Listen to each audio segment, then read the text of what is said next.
that some are flat to 1/10,000th of an inch. The Great Sphinx of Giza was supposedly built around 2500 BCE by Pharaoh Khafre, yet just 80 years later it was already buried in the sand and had to be dug out.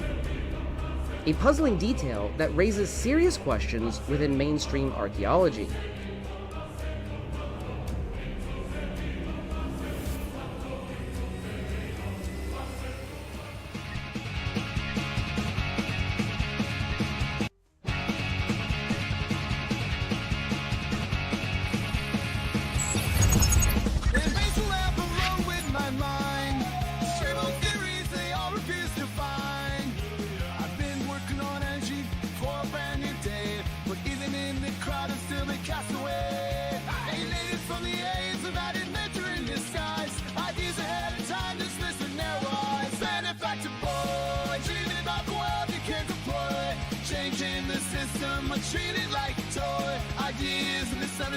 Alright, welcome back to the Benefactor's Guide to Free Energy Devices.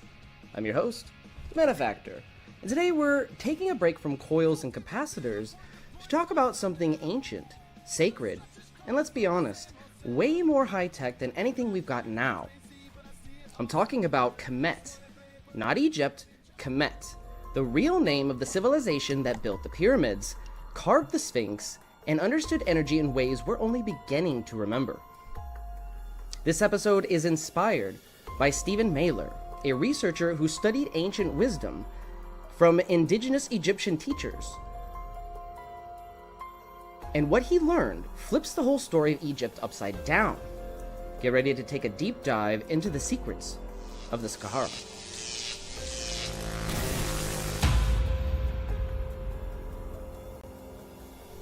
Alright, so they didn't call it Egypt. According to Stephen Mailer, the people who built the pyramids didn't call the land Egypt. That name comes from the Greeks, Aegyptos, a distorted version of Hut-Kat-Ta, which means the place where the souls of Ta lives.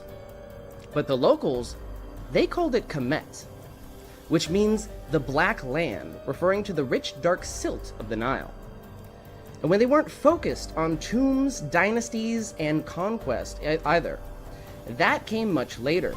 Kemet was a matriarchal civilization, not in a modern political sense, but in a cultural and spiritual one. You see, the most powerful people in Kemet were women. In Kemet, you didn't just become king because your dad was one. You had to be chosen through the female line. You had to marry into the bloodline of power. The term pharaoh actually comes from Pert-Ah, meaning great house, referring to the queen's house. So technically, kings were more like consorts or co-managers rather than actual rulers. This wasn't a society obsessed with ruling either. It was a society obsessed with balance. Nature, energy, stars, sound, water, and life. So let's talk about the pyramids for a minute. Because according to many researchers, including engineer Christopher Dunn and researcher Stephen Mailer, the pyramids weren't actually tombs. Now, we've all heard the official story. The pyramids were just tombs for kings, except there were no mummies found in any major pyramids, no inscriptions in the Great Pyramids, no burial texts of any sort, nothing that screams this is where someone important laid to rest. Stephen Mailer called them Pernitur, which means house of nature's force. He said the pyramids were part of a giant energy system. Similar to engineer Christopher Dunn's theory, Mailer suggests the pyramids acted as a literal power plant that used underground water, acoustics, chemistry, and resonance to generate and transmit energy. At Saqqara, there are 300-meter-long tunnels under the step pyramid, used to channel water from underground aquifers. According to Mailer, these weren't sewers, these were water energy systems. The Great Pyramid was made of limestone to conduct vibrations. Inside rose granite, full of quartz, which amplifies sound and energy. In the Queen's chamber, there are acid marks, suggesting chemical reactions took place, such as hydrogen production. So imagine this. Water from underground is pumped up, sound is resonating through the stone, chemical reactions are triggered in the chambers, and the whole structure is humming like a tuning fork wrapped in sacred geometry. That's not a tomb, ladies and gentlemen, that's a machine. And just to add, these blocks were cut with such precision that some are flat to 1/10,000th of an inch. It's like slicing thinner than a human fingernail, a feat that still baffles modern engineers. We can barely do that today, and yet some stones like the unfinished obelisk at Aswan weigh over 1,200 tons. We couldn't lift that with modern cranes, let alone carve it with such precision. Engineers like Christopher Dunn have a saying, and that saying is this: precision is not without function. If that level of precision was required for the job, there's usually a damn good reason for it. Now is our section on the Sphinx. Let's talk about it for a minute. The official story is that it was built by Khafre around 2500 BCE. But that story doesn't quite hold up. First of all, there are no inscriptions on the Sphinx linking Khafre to it. Second, the body is heavily eroded from water, not wind. Geologist Robert Shaw dated the erosion to at least 8000 BCE, or possibly older, back when Egypt had regular rainfall. Stephen Mailer said the Sphinx was originally a lioness, carved to honor the sky goddess Nut. Later dynasties recarved it into a male face, but forensic reconstructions show the face doesn't match Khafre at all. It has African female features. Oh, and get this, the dynastic Egyptians had to dig the Sphinx out of the sand just 80 years after it was supposedly built? Why would they need to do that if it was just built 80 years prior? The Great Sphinx of Giza was supposedly built around 2500 BCE by Pharaoh Khafre, yet just 80 years later it was already buried in the sand and had to be dug out? A puzzling detail that raises serious questions within mainstream archaeology. If the Sphinx was newly constructed and part of an active royal complex, why would it be abandoned so quickly? This inconsistency suggests that the Sphinx may be far older than mainstream Egyptology admits, possibly predating the dynastic Egyptians entirely and pointing to a lost civilization with advanced knowledge and forgotten history. In other words, the Sphinx wasn't actually theirs. Dynastic Egyptians inherited the Sphinx.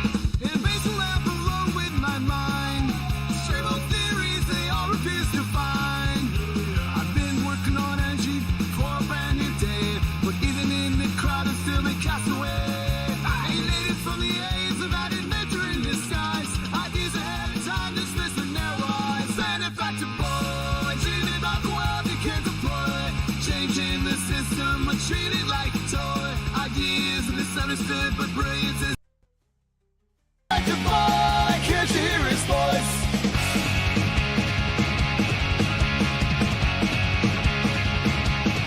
Talking about 0 point, the points lost on them. Kevin structures crumbling from the same old Sam. They laugh like I'm crazy, but I see it all so clear. Exploited labor, unheard, injustice burning ears. Fighting for a change in this wasteland of noise, but they call me foolish words, ancient boys. Benefactor boy, dreaming about the world he can't afford.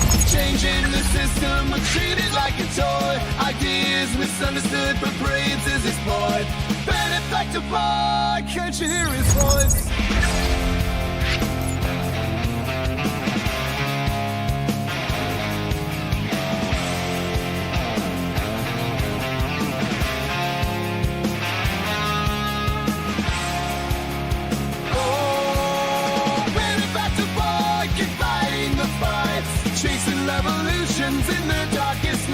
A dreamer with vision beneath the laughter and noise. A future so bright waiting for the right choice.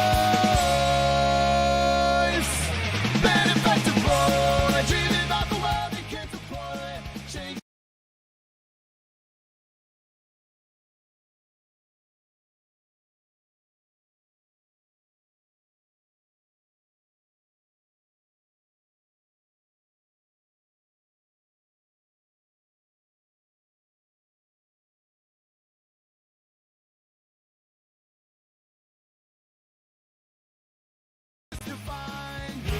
I've been working on energy for a brand new day, but even in the crowd I'm still a castaway. Alienated from the aids of that inventor in disguise. Ideas ahead of time dismissed with narrow eyes. Benefactor boy, dreaming about the world you can't deploy. Changing the system, but treated like a toy. Ideas misunderstood, but brilliance is his boy.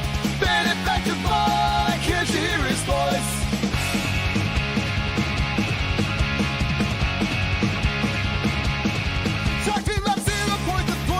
On them, Kevin stretches coming from the same old Sam.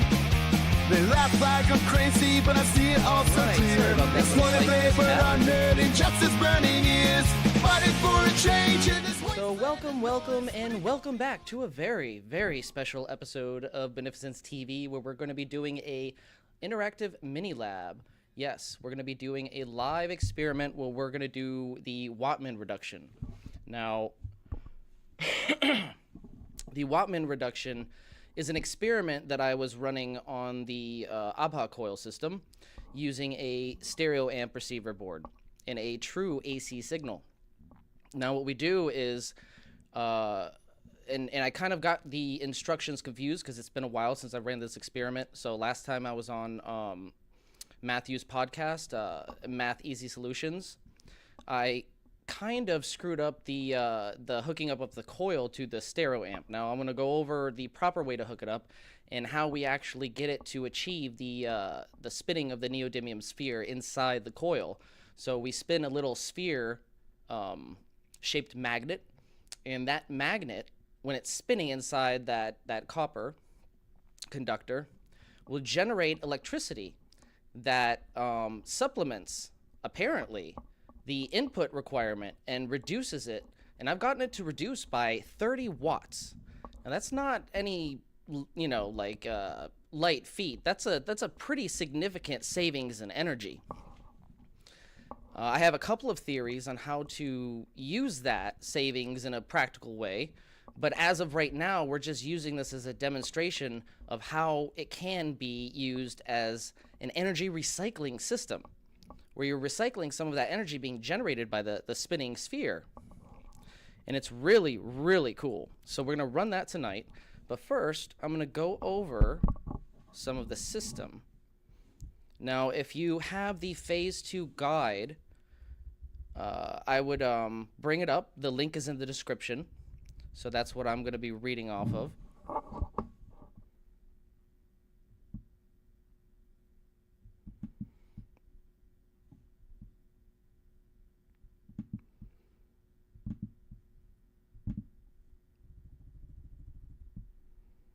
And we're going to be going over the basics of what this coil is and what it's a little bit of what it's capable of doing.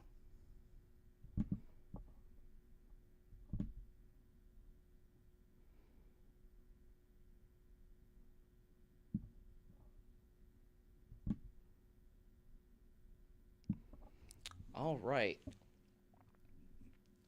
So these are the coils that we're working with. I'm using the Dragon 7 coil frame, which is an Abha design. They are free. You can download the STL file and print them yourself. So all of the devices, or most of the devices that I'll be going over in this channel, are hereby dedicated to the public domain under the CC 1.0 Universal Public Domain Dedication License. So the Lightning Thief, the Green Machine Pulse Motor System, the Lumen Lamp, the Resonance Relay Extension Wire, the Paradox Box, any BeneficenceTV Vortex coils, Fusion coil, and the Caduceus coil that Michel Morel came up with. Those are all under the public domain, and they cannot be patented. That means they're open source and free for everybody to use, everybody and anybody. And we don't want patents on this technology. We want to get the technology out there and get people competing to see how they can develop it. Competition in that sense is useful, but in a marketorial sense, it just doesn't make sense right now to have a patent for this technology when it's so esoteric. It's not widely known, the science behind it. So we want to get this technology out there so it can be studied further, so we can know the limitations of this tech, specifically regarding, you know, just what it's capable of. Right now, we're just using it for basic lighting.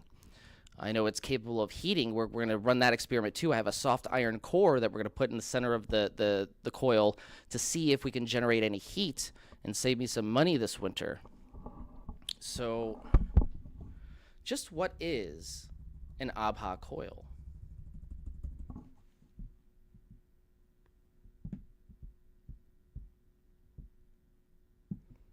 All right, so the Abha coil is a variation of the Rodin coil. Marco Rodin likes to call his Rodin coil the flux raster atom pulsar electrical venturi space-time implosion field generator coil. It's a mouthful, I know. While working with Marco, though, Randy Powell, his student, had discovered previously unknown number patterns hidden within the Vortex math number sequences. And thus the Abha coil variation was born.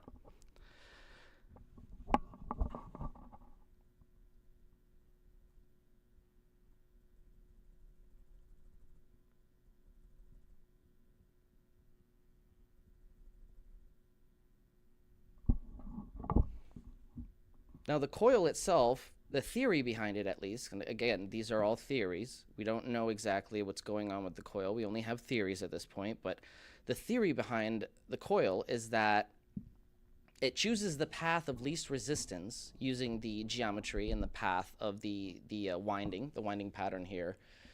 The theory is that the winding pattern, the geometry of the torus, is the path of least resistance for free-flowing energy in a vacuum, meaning that's the way energy naturally wants to flow.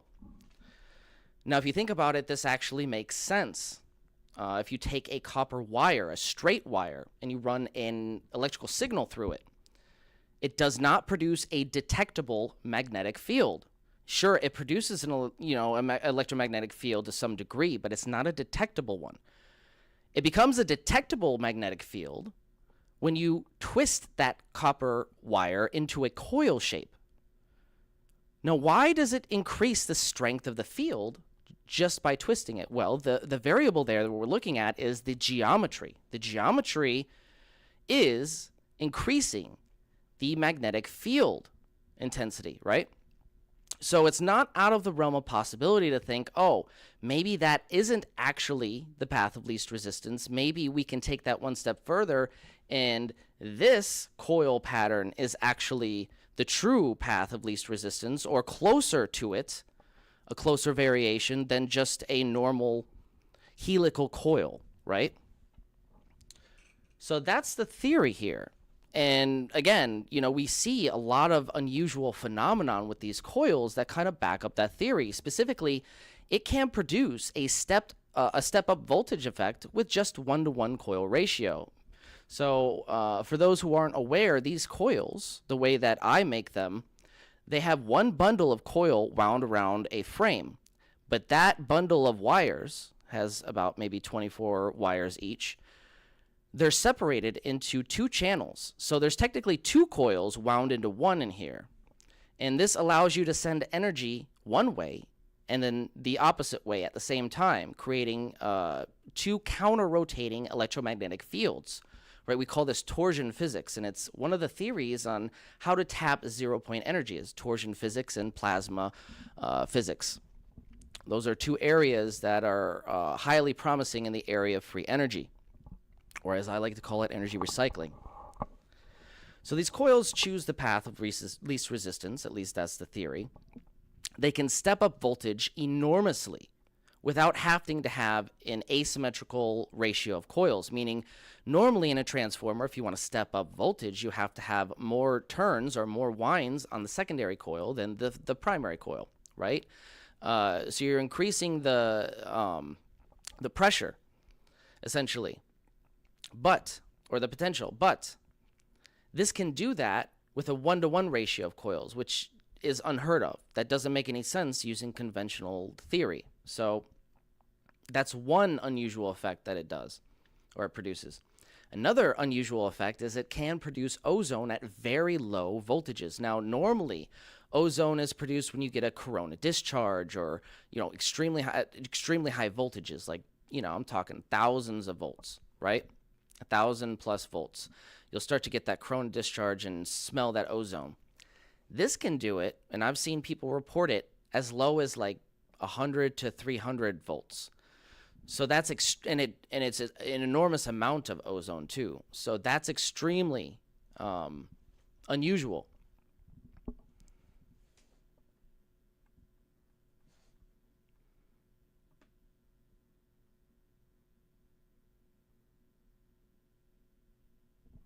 All right, so we are going to set up the lab in a minute as soon as I walk you through the process of connecting it. We're going to be using the stereo amp receiver. So if you have any stereo amp receiver or mini stereo amp board like I'm using here, it should work.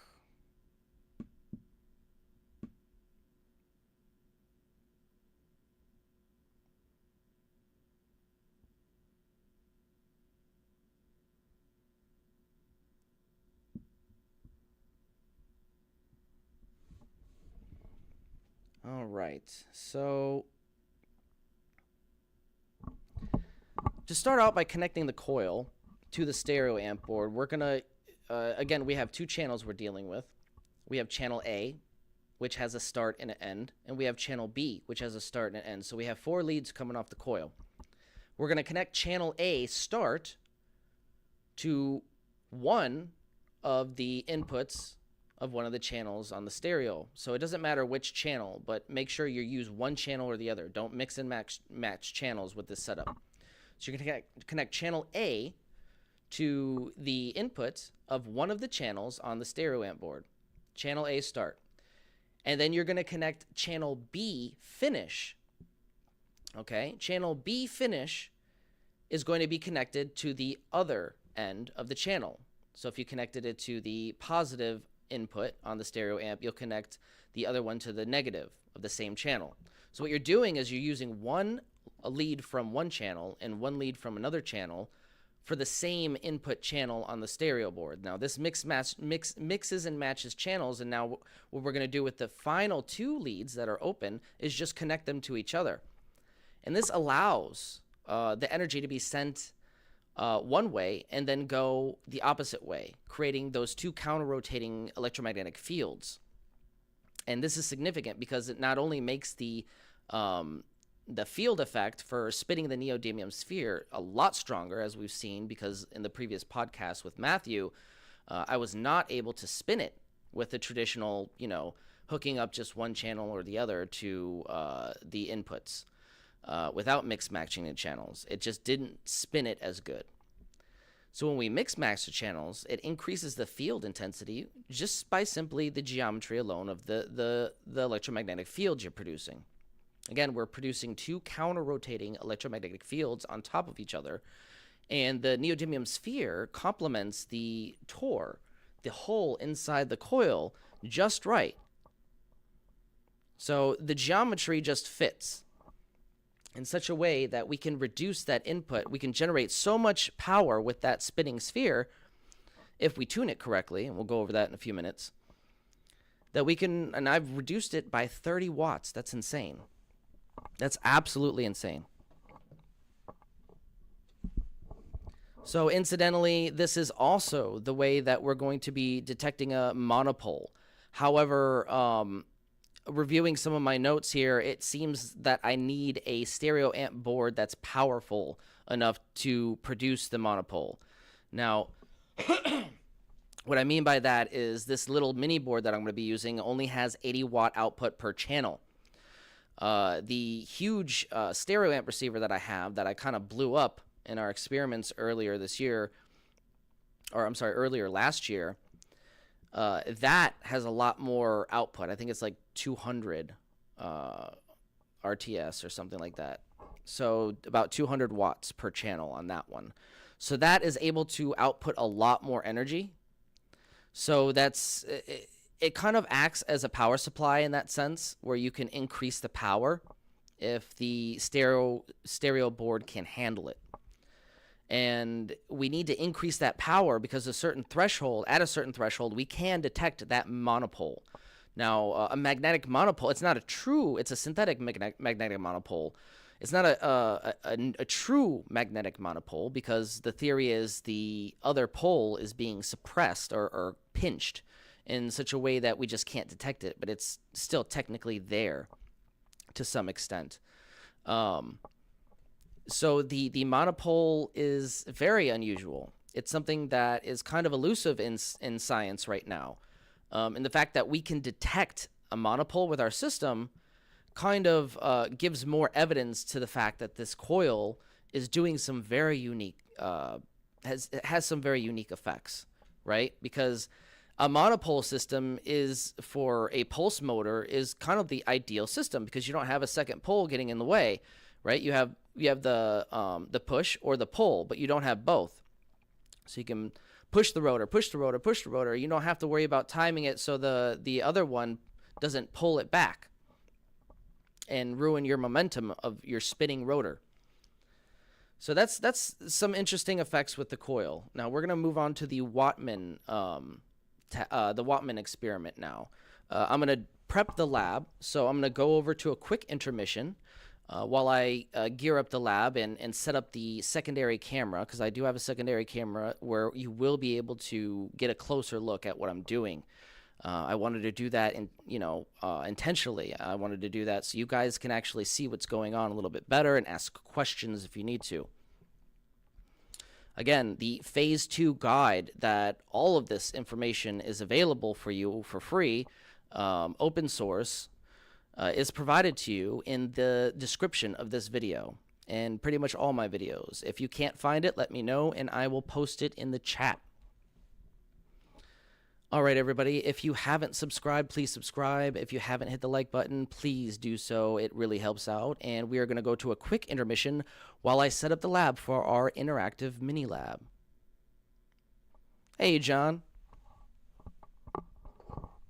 What's going on, Elias? All right, guys, we'll be back in 5. What they didn't count on was him. Showtime! Hail to the king, baby!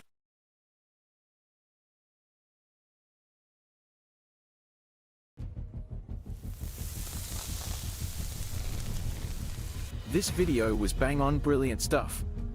I'll give it a shout out in my next video. I've forwarded it to Malcolm to check out too. The viewers have spoken. What an amazing documentary. Thanks for producing it. Never seen this all tied together so well. Gonna share the heck out of it. Bravo, and thank you. Divine Science is officially a hit. Amazing stuff, very nicely presented. New sub who can't consume your content quick enough. Great video, dude. Keep at it, you are doing the good work. You did a great job putting this all together. It's a great overview, goes into amazing depth at times, so it's interesting for the larger swath of people. Well played, sir. Okay, so I didn't sleep last night because I watched this 3 times and binged the rest of the channel. You have fantastic instincts for piecing concepts together. Almost every section was something I was already familiar with in a different context, and this documentary was the thread connecting them all. Join us on a journey into a place of hidden knowledge. A place where science is stranger than fiction.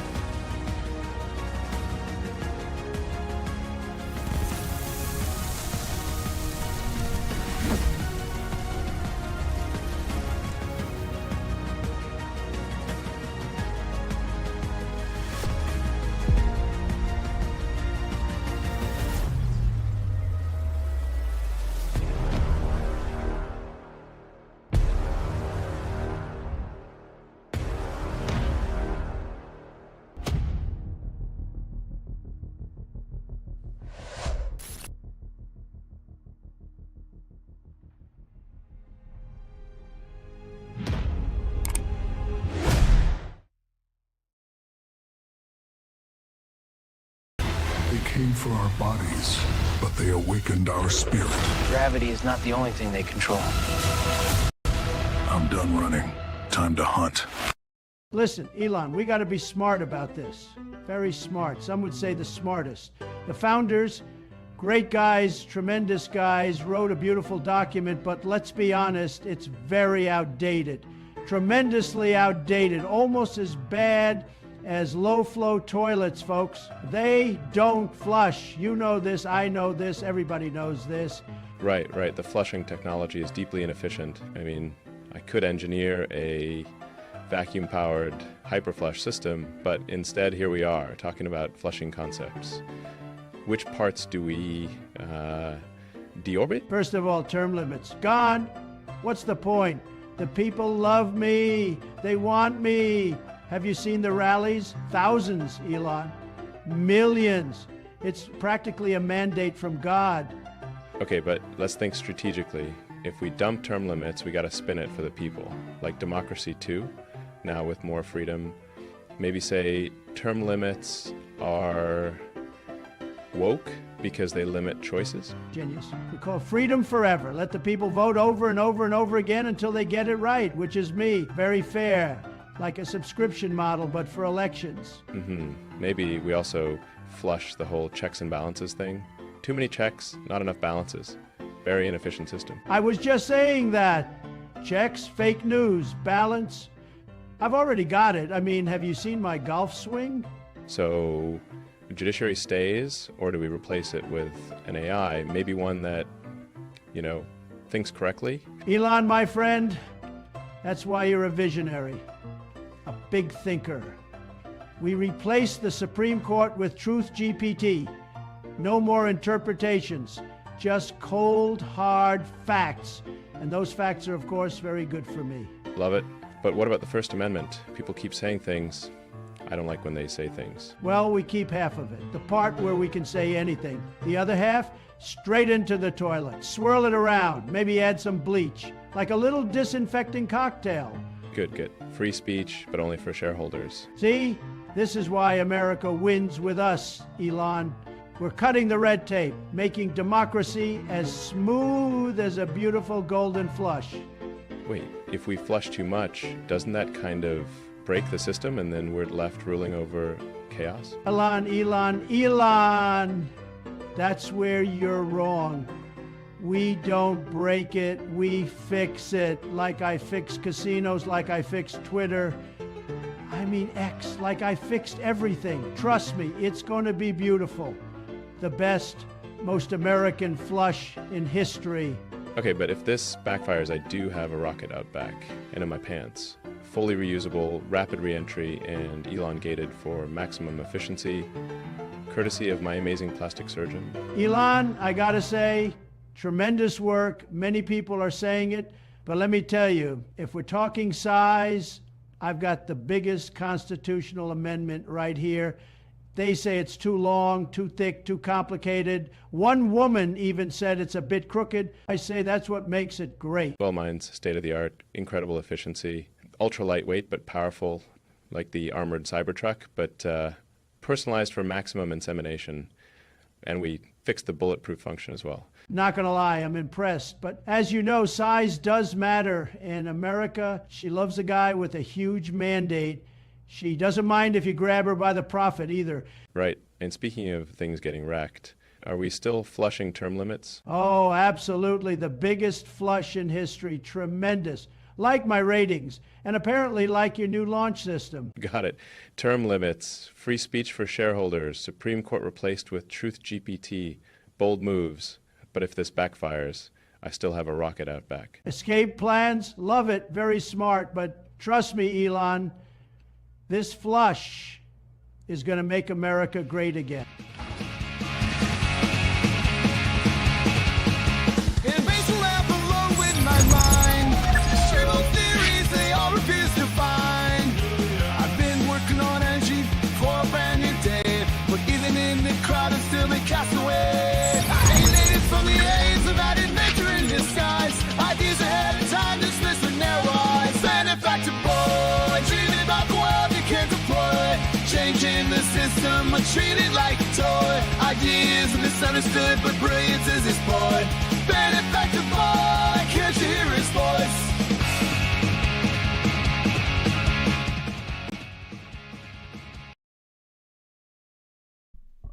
All right, welcome back. And we're ready.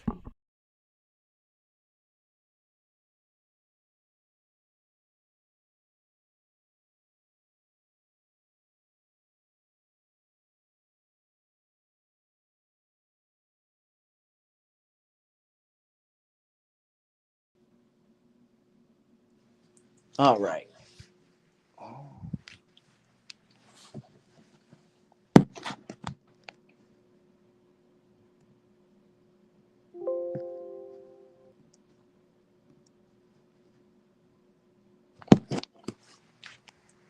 There we go.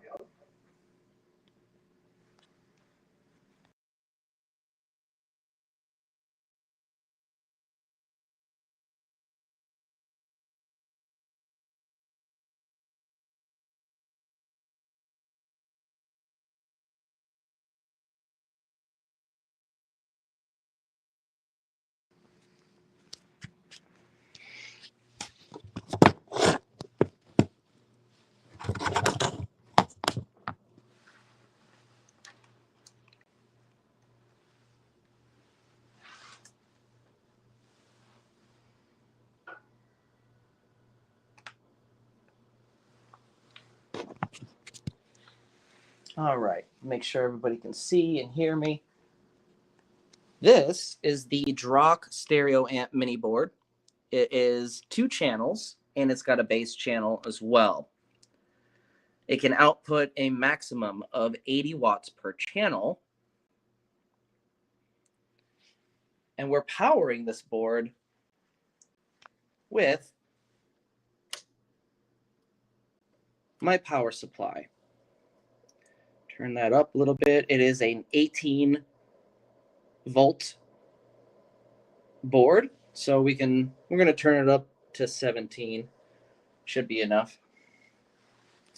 So as soon as we do that, I've already had the amperage settings set on the power supply. So as soon as we do that, we're going to make sure everything is good. Turn this all the way up. That's the volume knob. Oh, something just got disconnected there.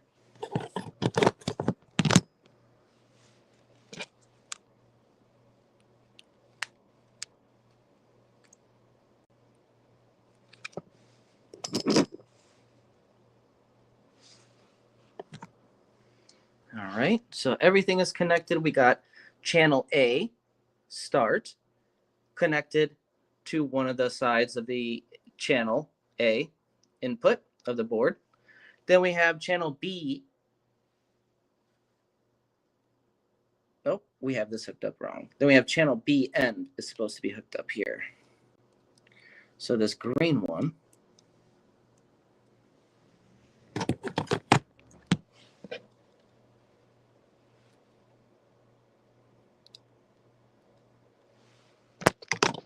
So you have channel A start and channel B end hooked up to the same input.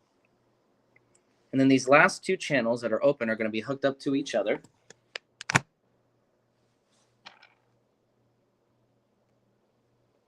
Like that.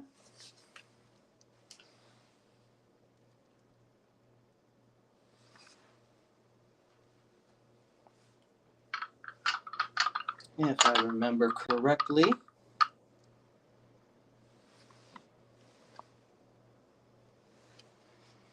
All right. So we got a glass container. Now this is very important because glass, apparently, because we tested different vessels, specifically plastic and stuff, glass apparently makes this spin faster. And there's a theory that a lot of fringe scientists have had regarding glass as being an amplifier, a natural amplifier of etheric energy. Maybe it interacts with the aether in a specific way. So we have the neodymium sphere in the center of the coil. Everything's ready to go. We have the board audio input hooked up to the laptop with a frequency generator. Now we have this at, I'm going to set it at 1 hertz to start. Play tone. We have it on a sine wave. Oh, and you immediately see it starts wiggling, even at 1 hertz. Okay. Now, if we look down here, here's where we're going to monitor the wattage with our Wattman.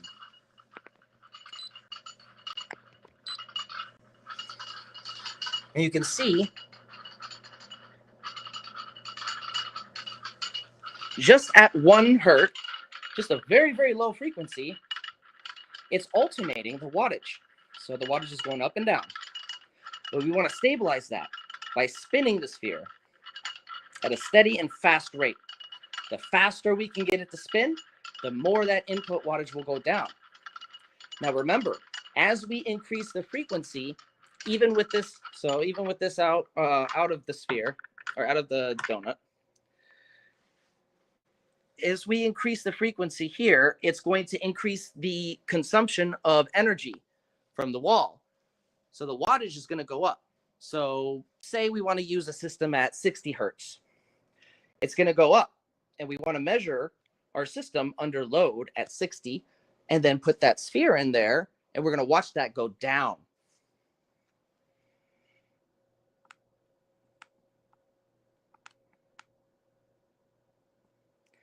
So we got 66 hertz. As you can see, it goes up. Oh.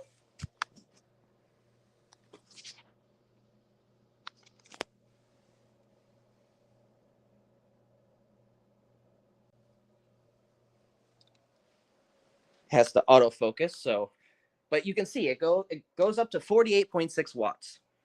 There's no sphere in there. So when we take it up to 66 hertz now, with the sphere spinning, what do you think is going to happen to that input requirement of 48 watts? Well, let's find out. So it's just starting it off at a high frequency like that is not going to get it to spin. You have to tune it. There's a tuning process.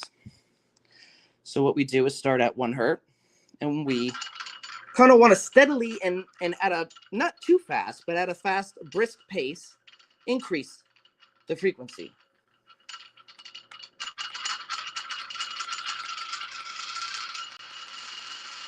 There we go. I'm going to go speed it up just a little bit.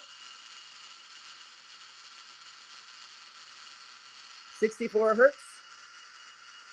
66. Now look at that input requirement.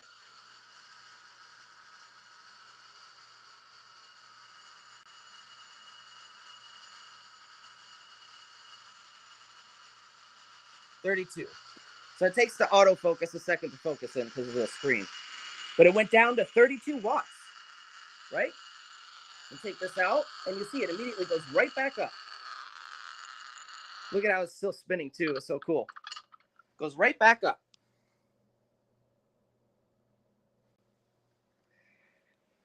So empirically, spinning the sphere is reducing that input requirement for the system to operate at 66 hertz. Let's see if we can get it to go up higher, because that will inevitably get the wattage to go down. Now remember, my record is 30 watts. See if we can get that a little bit more tonight. Maybe we can break our record.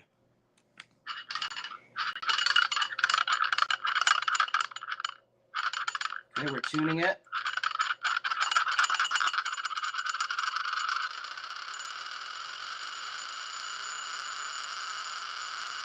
$50 hertz, 60 hertz, 70 hertz, 80, 90, 100. Oh, see, it's very delicate when you get up to those higher frequencies. I stopped it, and my hand slipped, and it just stopped the momentum of the sphere. So we're gonna have to start that all over again. All right. See if we can get it to go to 100 hertz.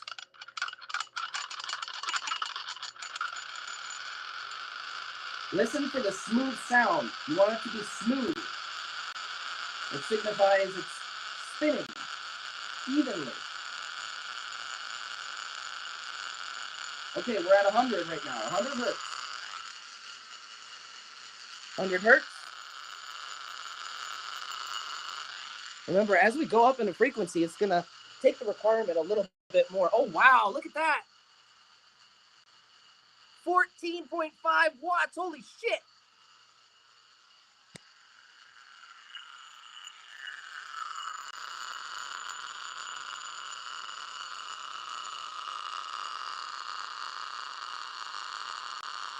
Wow, it's really moving. Remember, it was at 14 with this. Oh, it's still moving. Look, it's still spinning. Holy shit. What the? Oh, and it finally stopped. Wow, and look. Oh, wow. It goes back up to 46.7 watts.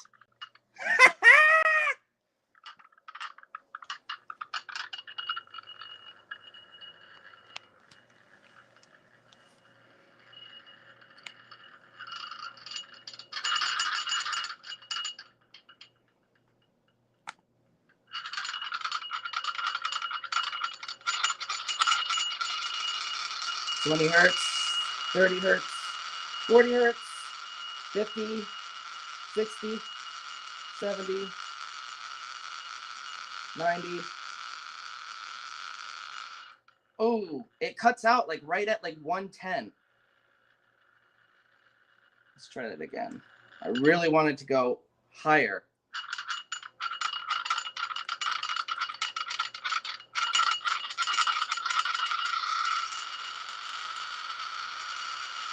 $40 hertz,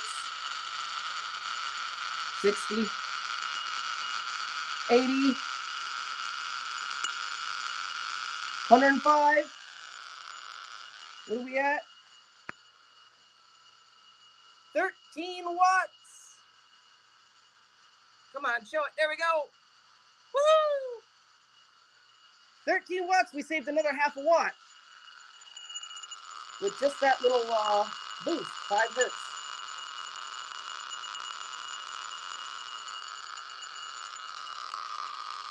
Look, it's still spinning right here. Look at it. Oh, it just stopped now. Wow. So there is this phenomenon here. Let me go back to the desk. Kind of demonstrated what I needed to here.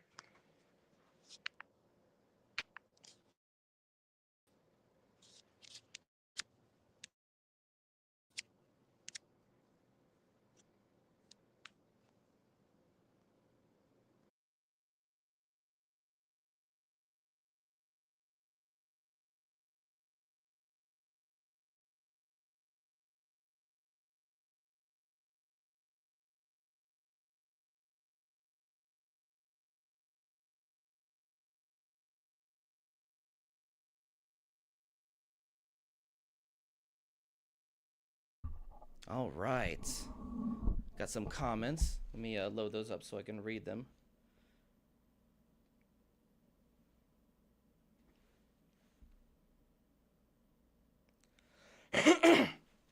So, Darren Henderson, how you doing? Does it have to be sine? No, it doesn't have to be sine. We have been experimenting with different, kind of inputs, specifically sine versus square. Here, let me shut this down. There we go. So, that's weird. Getting an echo. Anyways, yeah, why am I echoing? Okay, there we go. So we have been getting we have been recording different results with the sine wave. I'm gonna switch over to the square wave next when I do the experiment next, and we'll compare them. But one of them is a little bit better. I forget which one. It's either the sine or the square wave. Is a little bit better at making that smooth spin, that smooth rotation of the sphere. And I believe that's the square wave because the sharp on-off pulse, in theory, at least if you think about it, should help with that spin momentum. So, but that's cool. We were at what, 46 watts? and we brought it down to 13. That's a new one. I think that's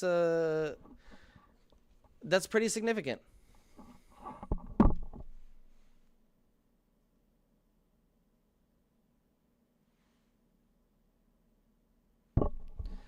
Yeah, so there's also different ideas about experimenting with different shapes of containers too. A tall glass is a good idea. We have to be careful with these experiments. I should have been wearing safety glasses. I forgot to put them on, honestly. I normally wear a helmet as well because this, you never know what the hell's going to happen with this sphere. It could, fly out at something. But it's very dangerous. It's spinning at very, very high, fast RPM. And if you don't have the right vessel, if you have like cheap glass, it's not tempered or anything like that, it will spider vein and it can chip or cut you. So that's why a lot of times it's even recommended that you wear a thick glove, like one of those cut-proof gloves that you would wear while cooking. So something that would give you a little bit of protection from, possibly that container cracking on you, because it's happened before to people who have run these experiments, specifically Daniel Nunez. And the thing is, we're trying to replicate his magnetic synchronicity. I think we need a different coil. I think we need 3 channels in our coil specifically in a different, more delicately wound pattern. But yeah, it's a very unique phenomenon, the magnetic synchronicity. You can take a neodymium sphere, and when it's fully synchronized, you saw it was partly synchronized. Like I held it under the table, and it was still spinning. It was trying to synchronize. It wasn't fully synchronized, though. But when it is fully synchronized, you could take that 20 feet, and it'll still spin. You can power down the system, and it will actually speed up when you power down the system. Because turning a coil off, obviously gives you the collapsing field and a spike of energy in the form of back EMF. So yeah, there's videos out there of oh God, what's his name? I can't remember his name. Somebody who worked with Randy Powell with these coils and got the neodymium sphere to fully synchronize. You can see them bringing the sphere. It's spinning like crazy, and you can see them walking like 25 feet away from the coil, and they're like, oh yeah, we turned off the coil. It's not even on. And you can actually hear it. When they actually shut it off, it starts spinning faster for a few minutes. It was insane. But that's just an example of energy from the vacuum, which magnets, just display in their natural state, and we ignore it or we misunderstand what's going on there. Again, magnets are nature's over-unity systems. If you calculate the amount of energy it takes to pulse a magnet, meaning you pulse a piece of metal with a signal, and that creates a magnet out of that piece of metal. That's how a magnet is created. If you were wanting to create one, if you were to calculate how much energy it takes to actually create that magnet with the pulse of energy, it's obviously going to be a lot less than the amount of work that you get out of the magnet, which can sustain itself against its own weight in gravity for thousands of years. So, like, what other device do you know can do that, right? Electrons also act as nature's over-unity systems, They continue to spin. They're not perpetual motion, but they're as close as you can get. They've been spinning since the beginning of the universe, and they will continue to spin. There's no decay in electron spin as you go down to absolute zero. Why is that? Why don't electrons decay? Why don't they stop spinning if there's no energy in the system anymore? You took out all the energy. Where's it getting its energy to spin from? Well, if you listen to Nikola Tesla, it's getting its energy from the vacuum, what he called the luminiferous aether. And it's utilizing that in the form of radiant energy or 0-point energy or, any of the 1,000 other names that it's been called, because when you bifurcate and make a science taboo, you inevitably have fringe scientists who work against the mainstream, independently discovering the same thing, calling it whatever the hell they want, and there's no unified effort in, giving it a proper designation or term. So we have like 100 different names for the same phenomenon. And that's why this kind of science can get very confusing.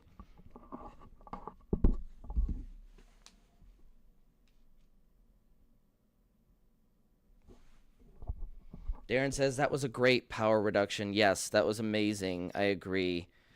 Congrats on your watts, John said. Thank you, John. That's amazing that you guys are here to witness this. It's, again, something that I've wanted to do, and I tried to do last live stream when I was on Matthew's podcast on Math Easy Solutions, and I will be on there again, but unfortunately I misremembered how to set up the coil, and I thought the stereo amp had blown, or I thought it wasn't working properly. I thought maybe there was a malfunction with the board, to be honest. And turns out I just had it hooked up wrong. But this is a very significant and easy experiment that you can, run yourself to see these unique effects. Now, Daniel Nunez did do this, and this is how he's who inspired me to do a lot of these experiments, trying to verify his research. But he did run this experiment, albeit with a different kind of magnet, and the most that he demonstrated, at least from what I could see that was still left online, was about a watt in reduction. The fact that, we got 30 watts, I think is very significant. And if we can apply that to something, then we have a very, very efficient system. I have a couple of theories on how to do that. I'm getting echo again. My phone is off and it's still echoing. There we go. So there's a couple of theories I have on how to actually apply that, because again, we're utilizing a closed system, but we do have we do have the coil's ability to wirelessly induce energy. Remember, it builds that enormously powerful electrostatic field around it, and it acts as a capacitor. So even when it's powered off, that field is still there to a certain extent. So when we have that electrostatic field, we can actually induce wirelessly. We can induce electricity wirelessly, like a Tesla coil does, into devices and coils within its proximity. So this is how I think we're going to get the practical application out of that, and this is, I think, what Daniel did as well. He hooked an LED up to a secondary pickup coil and just put it in the vicinity of the primary without touching it, kind of like a Tesla coil. Only without the dangerous corona discharge. That plasma arc is dangerous. It'll burn you, and it's very, very high voltage on a Tesla coil. So the fact that we can have that same effect on these coils without that dangerous arc of corona discharge is very, very or plasma discharge is very, very important, because it gives us a practical application for the wireless technology outside of just novelty. Hey, look, I can excite this noble gas in this tube wirelessly with the Tesla coil, or hey, I can light up this light bulb without it touching anything. That's neat, but we want to be able to use that practically, and want to be able to use the Tesla coil for what Tesla intended. And we just aren't doing that. Nobody's using Tesla coils like Tesla intended. He intended them to be a pump of radiant energy. You pumping energy from the earth. Basically, with his Wardenclyffe Tower, that was the idea. Get the whole earth in resonance at that point, and then distribute all the energy gains across the globe in a wide network of receivers. But, providing free energy doesn't bode well to the energy tycoons and the capitalists who are in charge of the petrodollar system. So that got shut down real fast.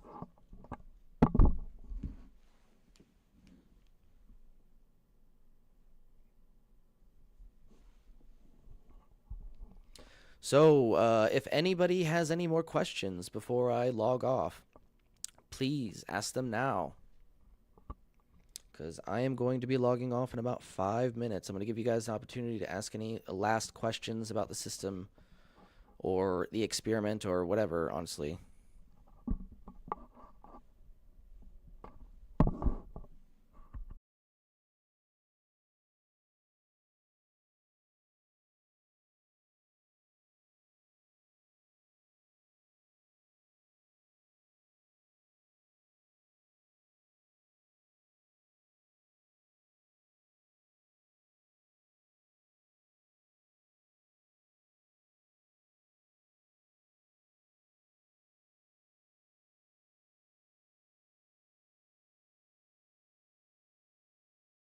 All right, doesn't look like anybody has any questions, so I'm going to be logging off. I will see you guys very soon. Peace.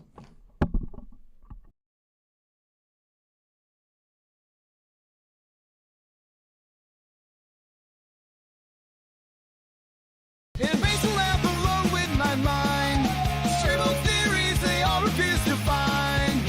I've been working on energy for a brand new day, but even in the crowd I've still been cast away. Alienated from the A's of that inventor in disguise. Ideas ahead of time dismissed with narrow eyes. Benefactor boy, dreaming about the world you can't deploy. Changing the system, but treated like a toy. Ideas misunderstood, but brilliance is his boy. Benefactor boy, can't you hear his voice?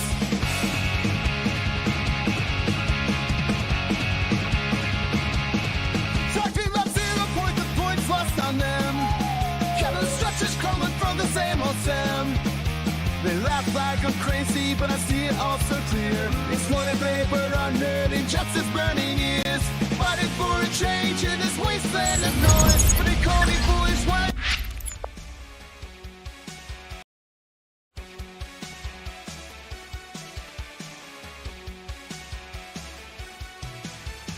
in the depths of hidden files, trapped inside the secret circuits, unraveling through the miles. Oh, truth was masked by coded curtains.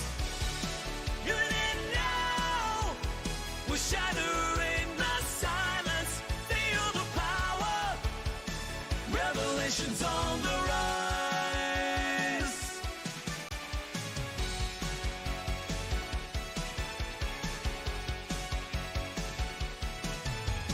From the shadows, light emerges, breaking through the veils of dark. 0 points and gravities that converge, yeah. Dying voices, revelation start. Ancient whispers call. They're begging us to open our eyes. We stand tall, defying all their lies. Even in now, we're shattering the silence. Feel the power. Revelations on the rise.